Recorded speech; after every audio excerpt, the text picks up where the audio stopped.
Welcome, exiles! Today I want to present to you my 1v0 Cyclone Slayer build that I've been playing around with for a few days. Now this build is still in its early stages. I plan to make a lot of improvements to it. Maybe even try a crit variant, maybe a different ascendancy. So we'll see, but for now there is a path of building paste bin in a description that you can copy into path of building for a reference. As I update the build, I will also update that path of building paste bin. Also, I will make a forum post with a written guide that you can read. Before we jump into the build, if you're new to the channel, please consider subscribing and turning on notifications. This helps a lot with YouTube algorithm and it's highly appreciated.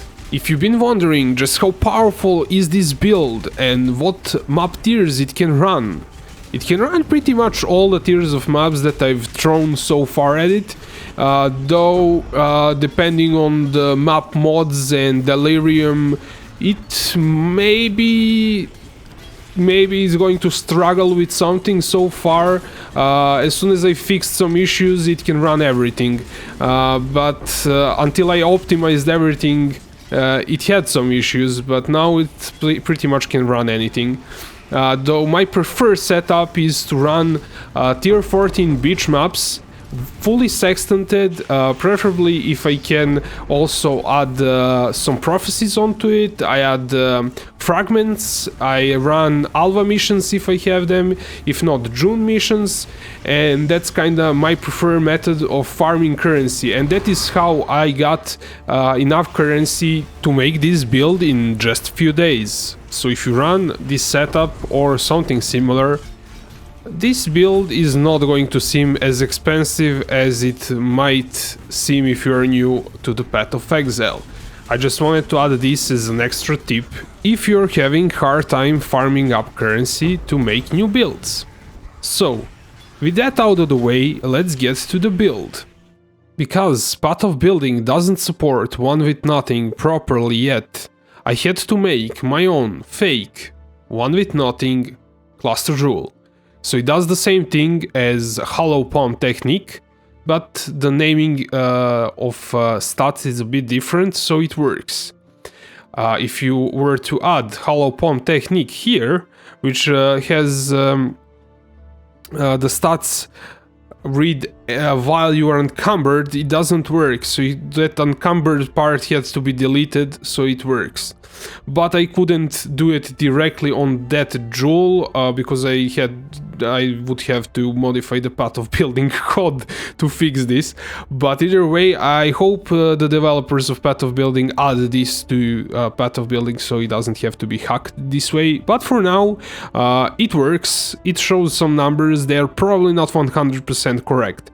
So if you are going to look at my builds later on, the one that I'm going to sharing with you guys, it's not going to have this, it's going to have just this cluster rule here, because that is where I actually put my cluster rule. And if you want to import the build once you get Path of Building, if you don't know how to do that, you would just paste the code that I will be providing you in the description of this video and in the forum post, paste it here and just click import and then import again, and you're done. So we'll jump into actual game so I can show you everything better. But you have this as a reference and I will be updating it as the build progresses on. Okay, so in the actual game we have 1v0 small cluster rule here and hollow palm technique for this build to work, so this is a must. So this adds, you count as dual wielding while you're encumbered, and you have 60% more attack speed while you're encumbered, and you have added physical damage per 10 dexterity while you're encumbered. Encumbered meaning you're not wearing weapons or gloves. So as you can see, this might trip you up a bit, but I have this bow which requires 212 intelligence, so it's not actually working, and that's why we're getting this thing here. But if you can see, my character doesn't have anything in his hands, so it's working. As long as he's hitting with the hands, it doesn't matter if you're actually wearing some gear. And this This is pretty interesting because now I can have this bow and level up some gems in it, and also have these gloves where I can level up gems. That's kind of pro tip if you wanna level up some gems for money. And I will make a separate video showing this in depth how to do it. Then let's get back to the tree. I wanted to get this int requirement out of the way so it doesn't trip anyone up why that is.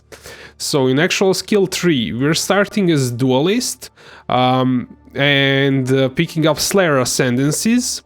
You want to pick up first, go to Endless Hunger. This is going to give you more life leech, so 20% of overkill damage is leeched as life, cannot be stunned while leeching, and you're unaffected by bleeding while leeching. This should be your first ascendancy.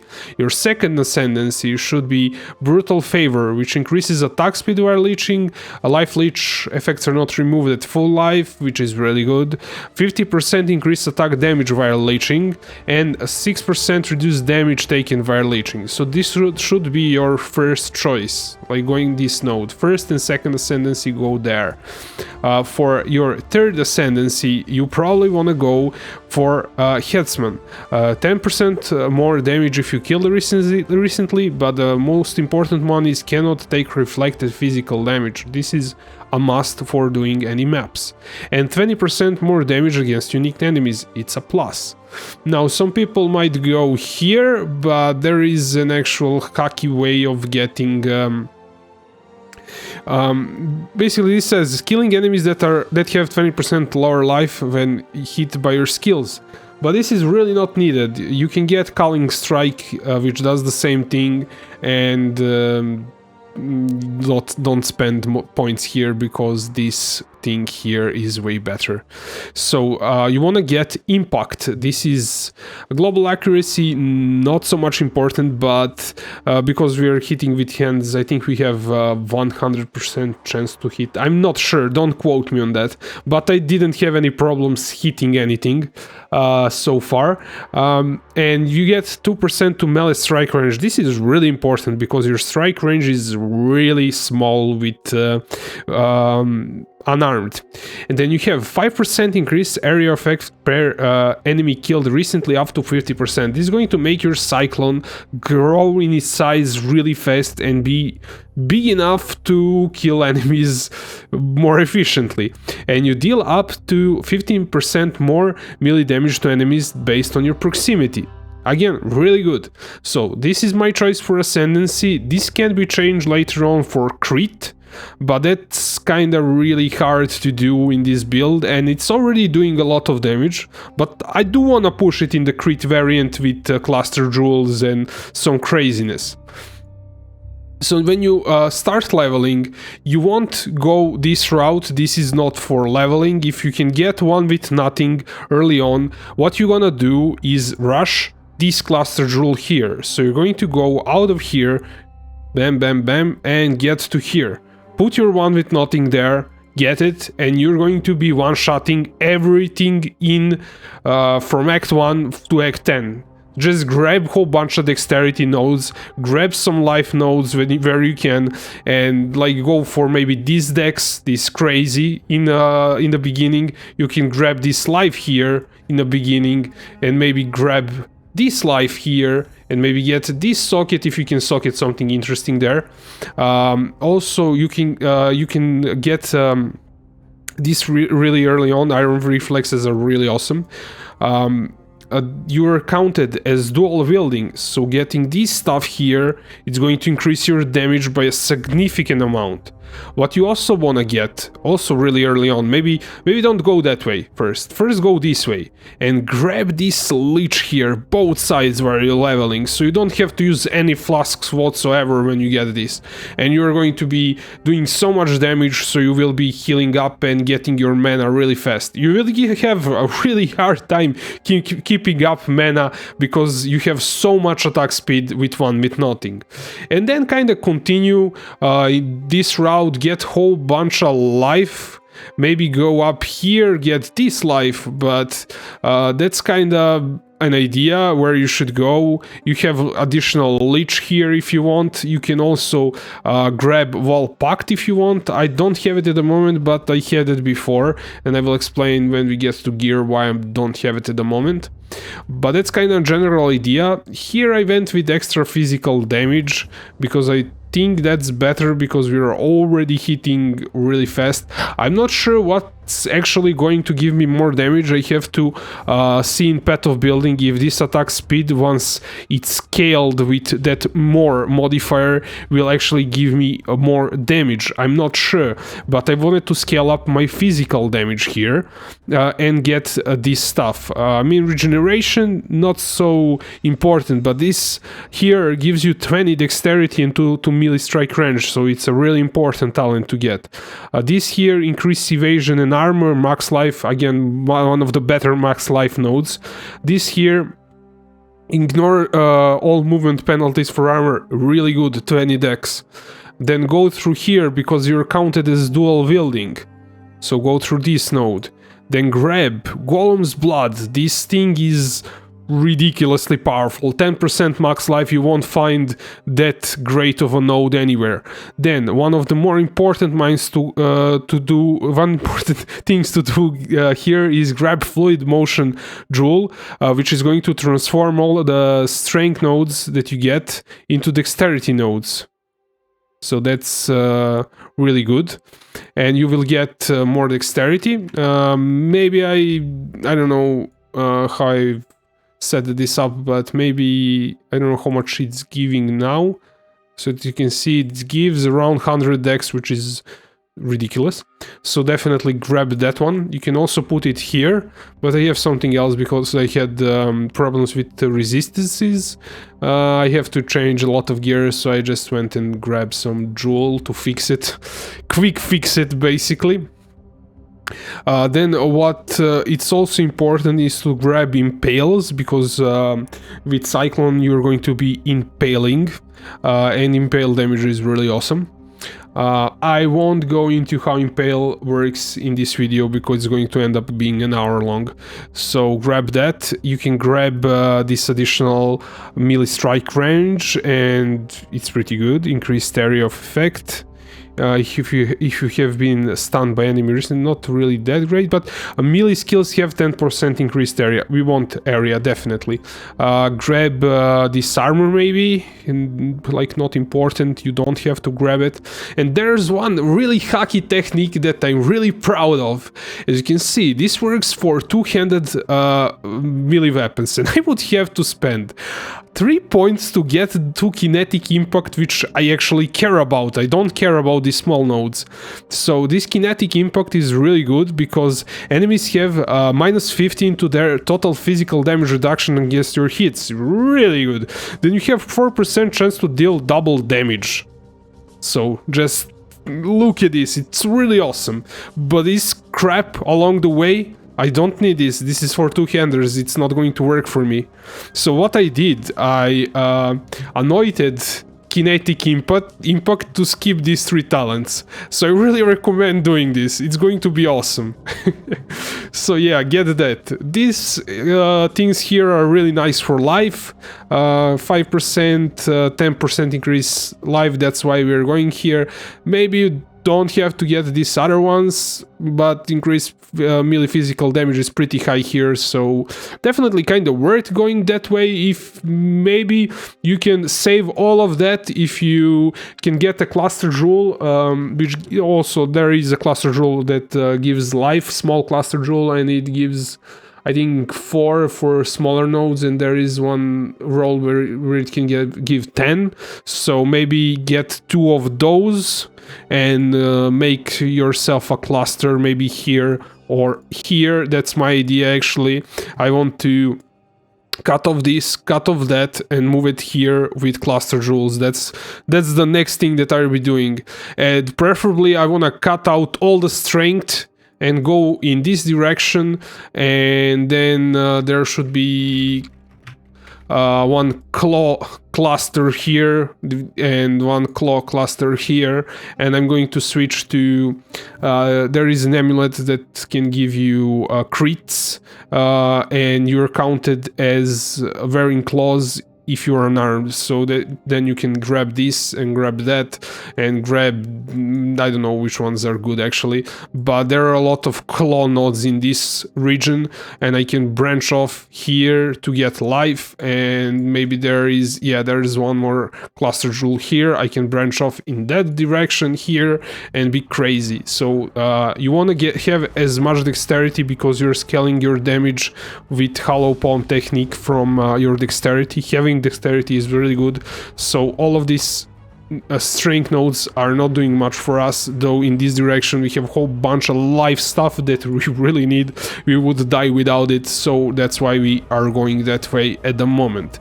But once I start investing more currency, we are probably going to go in this direction. Maybe I'd even change an ascendancy or a class. We'll see, but for now this is the setup. I really love Slayer ascendancy, it's one of my favorite ones, so I'm not sure if I'm going to change it, but it has room for improvement with changing a class or ascendancy. That's kind of my skill tree. I don't know if it's kind of overwhelming, I've been talking too much, but I really wanted to give you somewhat of a quick explanation of everything that I have. Now let's move on to the gear. We have this craziness with the bow, as I already said. For leveling, you don't have to have it, you can have it unarmed, but I really recommend doing this. You can grab a few rings and chest, boots, helmet, doesn't matter, with intelligence. You equip that, you can equip bow, you unequip that, you equip the gear that you want to be wearing, and that way you can have this slot be disabled and you are going to be counted as unarmed, and the same thing is going on with these gloves. Get enough intelligence, put the gear on, put these gloves, remove the gear, and it's going to be counted as unarmed. Actually, is unencumbered. Now for the things like the most important unique, I think it's probably Astramantis, but you can probably get any other rare amulet with high dexterity rolls and maybe get some physical damage if that's a thing, I'm not sure. But it's not really a best in slot. You could probably get more out of rare amulet, but it's like a really easy way to get a lot of dexterity. So if I remove this, as you can see, I have 900. If I remove I have 500, so that's kind of doubling everything, almost doubling, so just keep that in mind. Astramantis, it's really awesome. Second awesome thing is the coil. This thing, I really love this item. I don't know why, but I love it because it boosts all of your stats, all of your attributes, and mine at the moment is 13, and then I added the quality modifier to have it go up to 18, so that's kind of why it's showing 15, because it's better. You can get it up to 18, but the roll is pretty ridiculous. It goes for 5 to 15, and I didn't want to waste any more divines on it. So yeah, the coil is really important. If I remove the coil, it gives me 100 dexterity, so I could probably maybe use some other belt, because I could get maybe 50 on a belt. Kinda lost 50 dexterity there, but I could get a whole bunch of resist. I could get something more interesting maybe. So yeah, like that's probably the cheapest way to raise your dexterity a bit. Then we have this chest, Wild Wrap. It's kind of also interesting because it gives 50% increased dexterity. Again, works similarly to this, and it's going to basically increase my dexterity by 100, same as this if I remove it at the moment. It also increases the damage per 15 dexterity, so yeah, I get a lot of damage there also. but it's also the other stats are definitely not that great. You could get the rare chests can also have up to 10% increased dexterity, and they can also roll a whole bunch of interesting stuff. So if you wanna craft something, you can probably get something better out of it, but not sure. For head, I just picked up any head that had 40% increased cyclone damage, and this was the cheapest one. And yeah, it's not that great, definitely. It has ways to go. So I would probably, if I was doing this, I would probably grab, to make it perfect, I would grab a better base than this one, with 40% increased cyclone damage, remove everything and recraft it to be perfect. But I don't like to farm labs for enchants. I will do it that way because it's boring. For rings, you want to have channeling skills have -3 to total mana cost. I only have -2 at the moment, and that's now on the other ring I don't have even that. So that's why I'm still keeping this leech for mana here. Once I get that on both rings, my cyclone costs 6. Well, it's removing 2 here, but you can have up to 3 on both rings, so you have 6. It costs 6, it costs 0. So that way you don't, you can play maps that have mana degen. So if there's a map that degenerates your mana, you don't care about it because you don't need mana to cast Cyclone anymore. And then you can remove this thing and maybe put it in some better use, honestly. So you could go even further up this way and grab some more interesting stuff. So yeah, that's important on rings. What did we... Yeah, and finally we have Garakhan's Flight stealth boots. These are not that great for the amount of money you need to pay for them. They're around 4 exalts, and if I didn't get that much money farming, I would probably not buy them, because they don't give that much in terms of how much you're spending. You can get way more stuff on rare boots and not be starved for resistances as much as we are at the moment. So I'm thinking of actually ditching them, because while 2% to max life per 10 dexterity is nice, if we have more dexterity, I'm not sure how far I can get dexterity. If I can get dexterity to maybe, I don't know, 1.2k or something like that, then these things seem more interesting. At the moment, I think rare boots are not a big downgrade, because this regenerates 100 life per second while moving is actually not that important for a Slayer, because we have ridiculously good leech. This would be good, for instance, for doing labs. If you're farming labyrinths, regenerating 100 life per second while moving is awesome.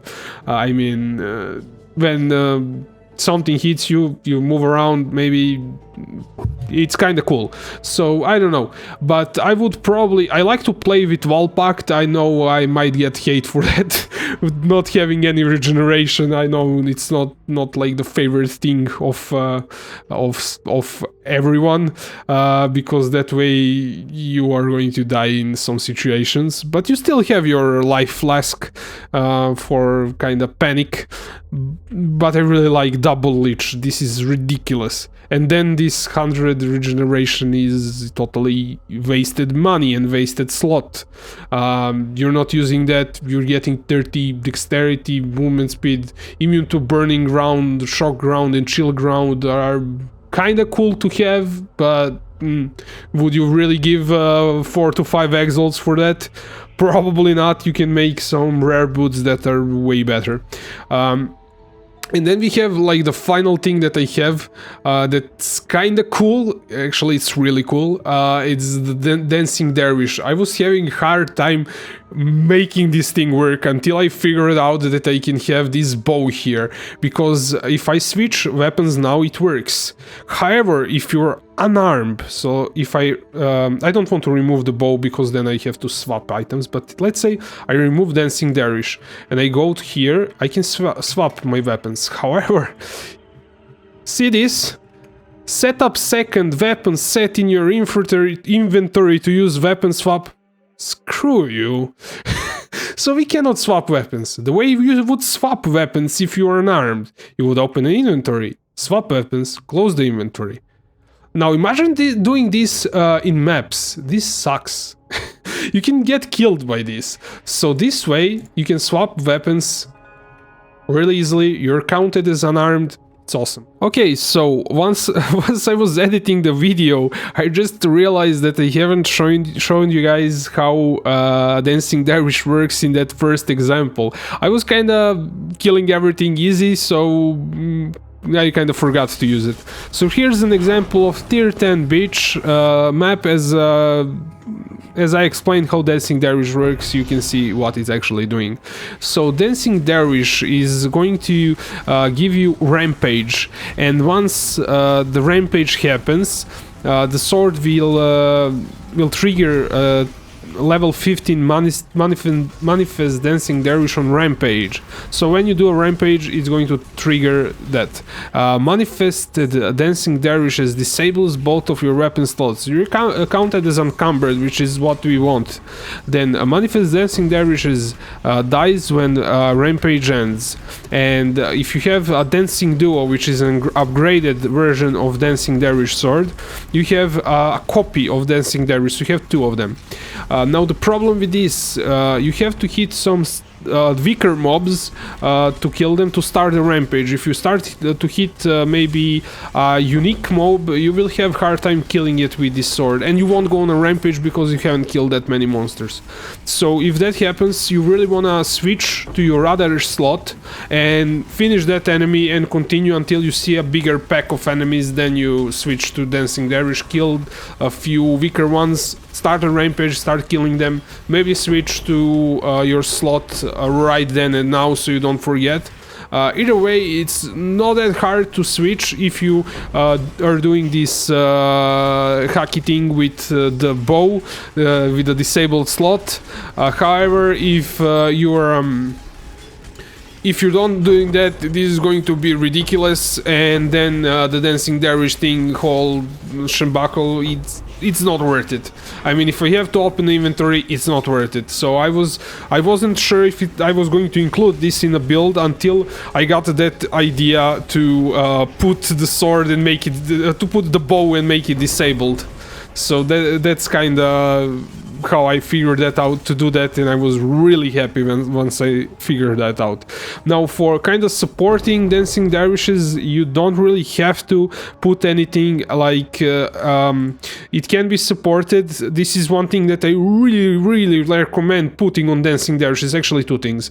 You wanna put Culling Strike. So Culling Strike can support Dancing Dervishes.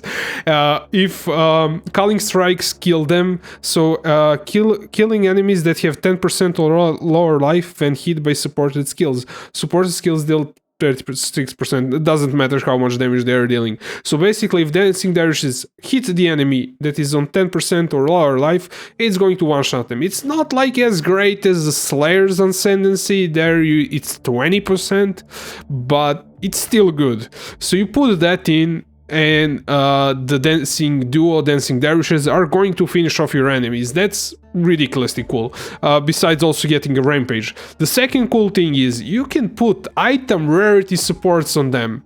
So 40% increase rarity of items dropped by enemies from supported skills, and it supports Dancing Dervishes, so it's awesome.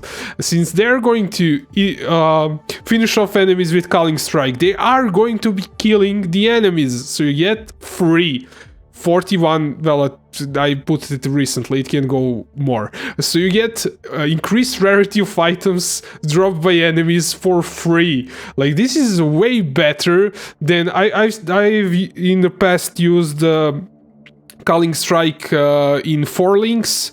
I was playing some Righteous Fire build or something, doesn't matter what I was playing, but I usually use Culling Strike with some spell that I also have Curse on Hit and things like that. But this really works well, especially that we don't have that many slots to play with because our gloves are disabled. This way we get a Culling Strike, we get item rarity.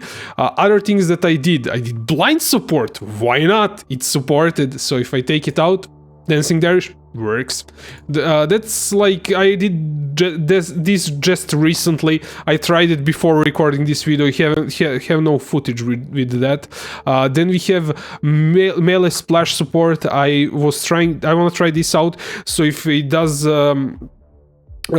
hit enemies, does culling, it also splashes out and maybe culls more enemies in the vicinity. That's kind of the idea. I'm not sure if it's going to work that well, but either way it's supported on Manifest Dervishes. I also have knockback support. It's also supported. It's really cool. Like, it's knocking back enemies not by big distance, but enough to kind of interrupt their actions. And interrupting their actions, like, you can imagine you're spinning and killing a pack of mobs that are in melee range, and you have some like rangers that are shooting at you, and Dancing Dervishes are knocking those rangers because they're doing their own thing, but they can end up being there and knocking those guys out and also blinding them. I have blind support, so that way you have a better chance of surviving some like bigger packs of mobs. The other thing that I have is Feeding Frenzy support. This is so minions from supporters killed are aggressive, so this means Dancing Dervishes will go and attack anything they see, and that's also supported, as you can see. Manifest Dancing Dervish, it supports that, which is cool. So give Dancing Dervish a try if you haven't had it in any builds. They're really cool. I wouldn't really use them in the builds that use weapons because I would want to level up something there, like some extra gems, so I would maybe use Dancing Dervish just to get Rampage if I was playing some other type of build and quickly swap to my regular weapon and continue killing, and I wouldn't really care about any of these support games, but I wanted to do something fun with it. Maybe I end up just leveling some Cyclones or some Raised Spectres in it later on, but for now it's fun.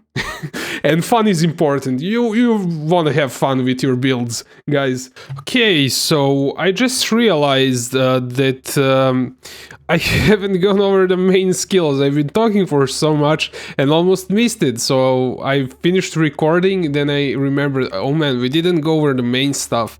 So we're using Cyclone. That's like you go Cyclone. Impale is important. Then we have Fortify is also really important to have, and Brutality. Like these four, if you're going to have a 4-link in the beginning, you can have 4-link. I won't like go and say is Brutality more important than Impale? Doesn't matter. You will have a 4-link. You probably won't run a 3-link.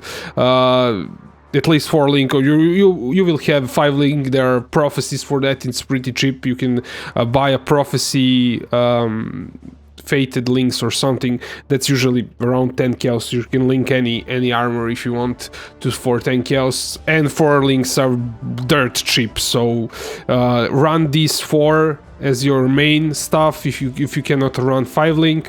When you're going to run 5-link, run Infused Channeling, and then later on you have few options as a 6-link. You can, if you're doing enough damage, we'll see if this build is going to do enough damage, then maybe we can go increased area, or we can go Conk effect for less area, more damage. There is that Pulverize, I think, newer gem that also gives area. There are few other options. We could do Rage. We'll see. I'm not sure what's kind of going to be my favorite. When I get a 6-link, I will decide what I like the best and include it in Path of Building. But for now, this is probably the best if you're on a 5-link. These 5 gems are the most important.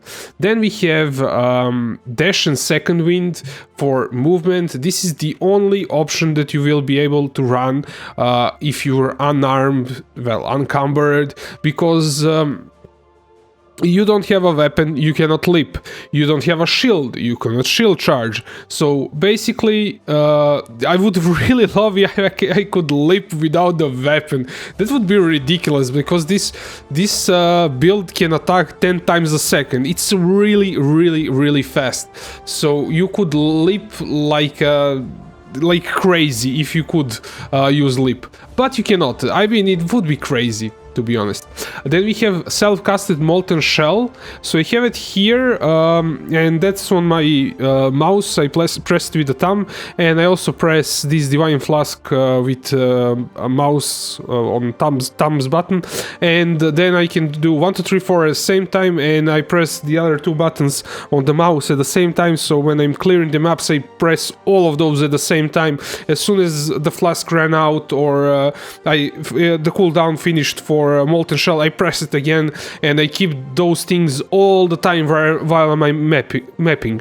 So then we have 2 auras. We have actually, let me switch the weapons, because I have auras here. I haven't set that up yet properly if I'm in a different stand on different weapon. So we have blood and sand. Depending on which stance you go, you probably want to go blood stance for more damage. If you go sand stance, it's for more survivability. If you're dying, go into sand stance. If you're not dying, go into blood stance. If you're in blood stance, you will have more damage, so that's kind of the better one, in my opinion.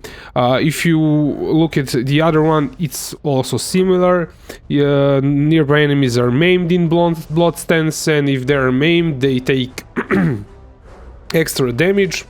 Also, you have here cooldown recovery speed, which is good for dashing. And last one, I have in Ancestral Warchief with maim support for extra damage, and he is also wild version. I will probably drop him at some point because we have so little slots to play around with, so I will probably maybe switch him for some curse setup or something, I'm not sure, but at some point he's probably going to be dropped from build for some extra damage, overall damage that's going to increase my damage with Cyclone.